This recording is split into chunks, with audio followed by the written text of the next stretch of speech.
بسم اللہ الرحمن الرحیم۔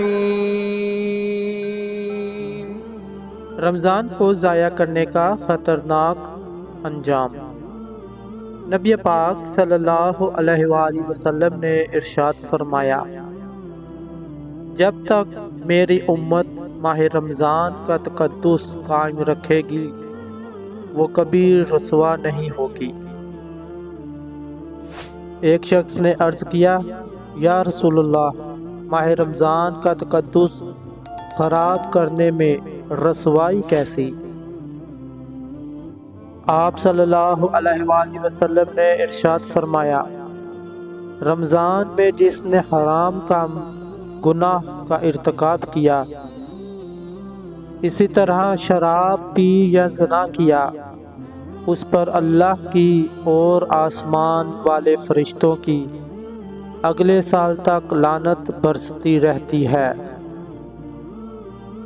اگر اگلے رمضان سے پہلے شخص مر جائے تو اللہ کے دربار میں اس کی کوئی نیکی اسے جہنم سے نہیں بچا سکے گی، لہٰذا رمضان کو ضائع کرنے سے بچو۔